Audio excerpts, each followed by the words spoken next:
Everyone, आज हम जो यहाँ पर स्टडी करने वाले हैं वो करेंगे 5 approaches to ethical decision making. कोई भी एक्शन हुआ है तो वह एथिकल था या नहीं था, इसको डिटरमाइन करने के लिए ये 5 अप्रोचेस हैं। साथ ही यदि कोई हमको एक सिचुएशन दे रखी, कोई इवेंट दे रखा है, उसमें हमारा कोर्स ऑफ एक्शन क्या होना चाहिए, ये यदि पूछा गया है तो उसको डिटरमाइन करने के लिए 5 अप्रोचेस हैं। इनका बेस लेके हम कह सकते हैं कि यदि हम ये विकल्प चुनेंगे तो वो एथिकल होगा। ये पांचों अप्रोचेस बहुत इंपॉर्टेंट हैं और मेनली जो ग्रीक फिलोसफर्स हैं उनके द्वारा ये डेवलप करी गई, जिसमें मुख्य रूप से एरिस्टोटल, प्लाटो इत्यादि हैं। अब एक एक करके हमको उनको समझते हैं। सबसे पहले है यूटिलिटेरियन अप्रोच, जिसे उपयोगितावादी दृष्टिकोण भी कहते हैं। ये पहली और महत्वपूर्ण अप्रोच है। इसके तहत कोई भी अप्रोच, मतलब कोई भी जो एक्शन हुआ है, कोर्स ऑफ एक्शन हुआ है, उसके आउटकम के हिसाब से हम डिटरमाइन करते हैं वो जो है एथिकल था या नहीं था। ये जो अप्रोच है, इसका मेन जो एम है वो ये है कि उसमें ज़्यादा से ज़्यादा लोगों का भला हो और कम से कम इसमें हमको नुकसान हो। तो it aims at creating the least amount of harm and prevents the greatest amount of suffering। ठीक है, इसको एग्जाम्पल हम लेते हैं, जैसे कि डेवलपमेंट के जो प्रोजेक्ट्स होते हैं, हमको रोड बनानी है, तो रोड यदि बीच जंगल से जा रही है तो उसमें एनवायरनमेंट का तो लॉस होगा, लेकिन आम लोगों को फ़ायदा उसमें काफ़ी होने वाला है। तो वहाँ पर ज़्यादा लोगों को फ़ायदा हो रहा है और थोड़ा सा नुकसान हो रहा है। तो कोई भी एक्शन एथिकल होगा यदि वहाँ ज़्यादा से ज़्यादा लोगों को फ़ायदा हो और कम से कम उसमें नुकसान हो। आप यहाँ पे देखेंगे तो यहाँ है भी कि it achieves the greatest good for the largest possible number, मतलब ज़्यादा से ज़्यादा लोगों का ज़्यादा से ज़्यादा फ़ायदा हो, उनका गुड हो, उनका अच्छा हो। ये जो है यूटिलिटेरियन अप्रोच है। इसके अलावा जो सेकेंड अप्रोच है वो है वर्चू अप्रोच। अब समझते हो वर्चू क्या होता है, सद्गुण क्या कहलाता है। तो हम एक समाज में रहते हैं, समाज द्वारा स्थापित कुछ एथिकल वैल्यूज़ ऐसी हैं जो जिनको आइडल माना जाता है। मतलब यदि कोई व्यक्ति उनके अनुसार आचरण नहीं कर रहा है तो उसको ज़्यादा सोचने की ज़रूरत नहीं है, हम मान लेते हैं कि वह गलत है। फॉर एग्ज़ाम्पल, यदि समाज में हमें जाना जाता है कि ऑनेस्टी जो है वो अच्छी चीज़ है, तो कोई भी व्यक्ति जो ऑनेस्ट नहीं है तो उसको हम मान लेंगे कि इसके अंदर वर्च्यू नहीं है। ठीक है, तो ऐसे कुछ पैरामीटर्स है, कुछ पैमाने हैं जो समाज स्थापित करता है, मानता है कि वो होने चाहिए या अच्छे हैं, वो वर्च्यू कहलाते हैं। जैसे कि honesty, courage, compassion, generosity, fidelity, integrity, honesty, fairness, self control. ये एक समाज उसके जितने भी मेंबर्स हैं उन पर एक्सपेक्ट करता है, और ऐसा आचरण एक व्यक्ति को, कोई व्यक्ति अच्छा है या बुरा है, उनमें डिफरेंस पैदा करता है। तो जैसे हमने वर्च्यू का मतलब समझ लिया, तो वर्च्यू अप्रोच भी यही कहती है कोई एक्शन एथिकल है या नहीं है, वो वर्च्यू के हिसाब से डिसाइड होगा। यदि आपका जो आचरण है उन वर्च्यूज़ के अनुकूल है तो आपका एक्शन एथिकल है। यदि उन वर्च्यूज़ के अनुकूल नहीं है, उससे विपरीत आपने आचरण किया है, तो अनएथिकल होगा। यदि आपका आचरण ऑनेस्टी के समरूप है तो वह आपका एथिकल है, और यदि डिसऑनेस्टी, बेईमानी, करप्शन के अनुरूप है तो वो अनएथिकल है। तो ये जो सेकंड अप्रोच है वह वर्चुअल अप्रोच है। तीसरी अप्रोच है जस्टिस अप्रोच। जस्टिस क्या होता है?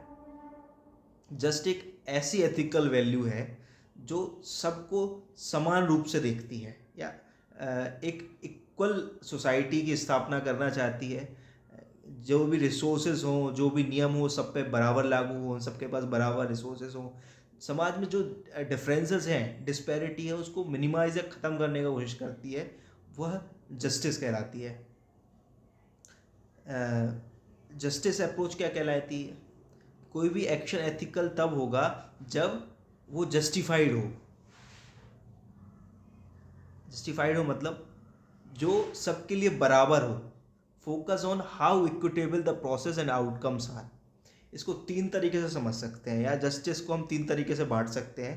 पहली डिस्ट्रीब्यूटिव जस्टिस, कि जो जो भी बेनिफिट्स हैं, कॉस्ट है, वो सब में बराबर डिस्ट्रीब्यूट होनी चाहिए, और जो डिस्ट्रीब्यूशन है वो होना चाहिए उनकी परफॉर्मेंस के पे बेस होना चाहिए। ठीक है। दूसरी प्रोसीजरल जस्टिस, डिस्ट्रीब्यूटिव जस्टिस यही कह रहा है कि जो जितना काम कर रहा है उसको उसका हिसाब से मेहनताना मिलना चाहिए, है ना। जितने भी रिसोर्सेज हैं सबको इक्वली उनमें डिस्ट्रीब्यूट होना चाहिए। दोनों चीज़ें इसमें कह रहा है कि पहला तो सबको समान रूप से रिसोर्सेज होने चाहिए, इसके अलावा जो एडिशनली जो जितनी ज़्यादा मेहनत कर रहा है उसकी मेहनत के अनुसार उसको उसका बेनिफिट होना चाहिए। ठीक है। दूसरा है प्रोसीजरल जस्टिस। प्रोसीजरल जस्टिस मतलब समाज द्वारा स्थापित जो नियम है वह सब पे बराबर लागू होना चाहिए, एक रूप से सब पे लागू होना चाहिए। ठीक है, ये प्रोसीजरल जस्टिस कह रहा है। तीसरी जस्टिस है कंपेंसेटरी जस्टिस। कंपेंसेटरी जस्टिस इसका मतलब है कि जो पहली और दूसरी जस्टिस है, डिस्ट्रीब्यूटिव जस्टिस और प्रोसीजरल जस्टिस, यदि वो किसी को डिनाई हो गई है गलती से या वो नहीं मिल पाई है तो उसका कंपनसेशन उस व्यक्ति को मिलना चाहिए। यदि किसी व्यक्ति के साथ गलत हुआ है, उसने नियम नहीं तोड़ा है, फिर भी उसको सज़ा मिल गई है, तो उसको कंपनसेशन भी मिलना चाहिए।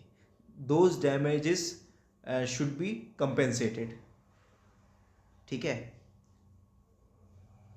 इसके अलावा अगली अप्रोचेज है वो राइट अप्रोच है, अधिकार दृष्टिकोण, अधिकारवादी दृष्टिकोण। राइट्स क्या होते हैं? राइट्स होते हैं वो जो व्यक्ति को बाय बर्थ उन पर उनका अधिकार होता है। ठीक है। कुछ राइट जो मैंने बेसिक बताया वो फंडामेंटल राइट है, ह्यूमन राइट हम उसको कहेंगे, ह्यूमन राइट जो उनको जन्मजात मिलते हैं। कुछ फंडामेंटल राइट्स होते हैं जो संविधान के द्वारा उनको प्रदत्त किए जाते हैं।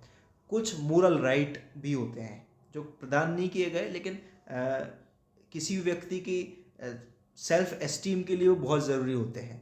और बाकी सभी लोगों का एक मोरल दायित्व होता है कि उस व्यक्ति के मोरल राइट्स का रिस्पेक्ट करें। ठीक है। तो राइट्स अप्रोच यही कहती है कि कोई भी एक्शन एथिकल तब होगा जब वह दूसरों के राइट्स की रिस्पेक्ट करे, दूसरे के राइट्स को एनक्रोच ना करे, तभी वह एक्शन एथिकल होगा। ये राइट अप्रोच कहती है। ये मेनली जो है इमैनुअल कांत थे, उन्होंने इस थ्योरी को डेवलप किया था। ठीक है।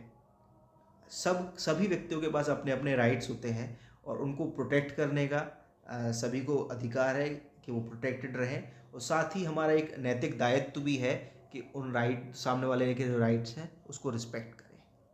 ठीक है। और कोई भी एक्शन एथिकल तब होगा जब वह दूसरों के राइट्स को रिस्पेक्ट करे, उनको प्रोटेक्ट करने के काम करे। फिर अगली अप्रोच है कॉमन गुड अप्रोच।